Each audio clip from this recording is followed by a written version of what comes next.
അങ്ങകലെ മുഅത്തദ് രണാങ്കണത്തിൽ നടക്കുന്ന ഓരോ സംഭവങ്ങളും പരിശുദ്ധ റസൂൽ സല്ലല്ലാഹു അലൈഹി വസല്ലം തങ്ങള് സ്വഹാബത്തിനിക്ക് മദീന പള്ളിയിൽ വെച്ചുകൊണ്ട് പറഞ്ഞു കൊടുത്തൊരു സംഭവമുണ്ട്. നമുക്കൊരു ഹദീസ് കേൾക്കാം. അനസ് ബിൻ മാലിക് റളിയല്ലാഹു അൻഹു, ബഹുമാനപ്പെട്ട അനസ് ബിൻ മാലിക് തങ്ങൾ റിപ്പോർട്ട് ചെയ്യുന്ന ഒരു ഹദീസാണ്.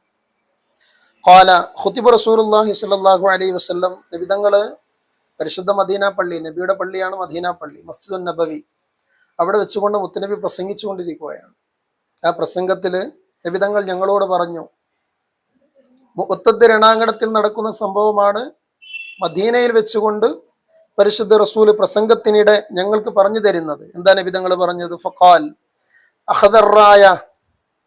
അഖദറായത സൈദുൻ ثم അഖദഹ ജഅഫർ ഫഉസീബു ثم അഖദഹ അബ്ദുല്ലാഹി ഇബ്നു റവാഹ. ആദ്യമായിട്ട് മുഅത്തദ് രണാങ്കണത്തിൽ കൊടി പിടിച്ചിട്ടുള്ളത് സെയ്ദ് റളിയല്ലാഹു അൻഹുവാണ്. പിന്നെ അദ്ദേഹം ഷഹീദായി. പിന്നീട് ആ കൊടി സംരക്ഷിച്ചിട്ടുള്ളത് ബഹുമാനപ്പെട്ട ജഅഫർ റളിയല്ലാഹു അൻഹുവാണ്. അദ്ദേഹവും ഷഹീദാവുകയാണ്.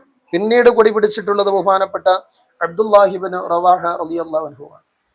അദ്ദേഹവും രണാങ്കണത്തിൽ ഷഹീദായി പോയി. പിന്നീട് പരിശുദ്ധ ഇസ്ലാമിന്റെ ആ പതാക ഉയർത്തിപ്പിടിച്ചത് ബഹുമാനപ്പെട്ട ഖാലിദ് ഇബ്നു വലീദ് റളിയല്ലാഹു അൻഹു.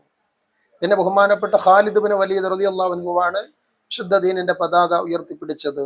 ഫഫതഹ അലൈഹി, ഖാലിദ് ഇബ്നു വലീദ് റളിയല്ലാഹുവിന്റെ കയ്യിൽ പതാക ഉണ്ടായിരിക്കുന്ന ആ സമയത്താണ്, അദ്ദേഹം പതാക വഹിച്ചുകൊണ്ടിരിക്കുന്ന സമയത്താണ് മുഅത്തദ് രണാങ്കണത്തിൽ വലിയ വിജയം മുസ്ലിങ്ങൾക്ക് നേടിയെടുക്കാൻ കഴിഞ്ഞത്, മുസ്ലിങ്ങൾക്ക് ലഭിച്ചത്. ഇത് നബി തങ്ങൾ പറയുന്നത് പരിശുദ്ധ മദീന പള്ളിയിൽ വെച്ചുകൊണ്ടാണ്. അപ്പോൾ എത്രയോ അകലെ നടക്കുന്ന യുദ്ധത്തിൽ നടക്കുന്ന ഓരോ സംഭവങ്ങളും, സ്വഹാബത്തിന്റെ ഓരോ ചലനങ്ങളും പരിശുദ്ധ റസൂൽ അവിടുത്തെ പള്ളിയിൽ വെച്ചുകൊണ്ട് നോക്കിക്കാണുകയാണ്. അത് സ്വഹാബത്തിനിക്ക് പറഞ്ഞു കൊടുക്കുകയാണ്. നബി തങ്ങളുടെ വല്ലാത്തൊരു മുഅ്ജിസത്താണ്.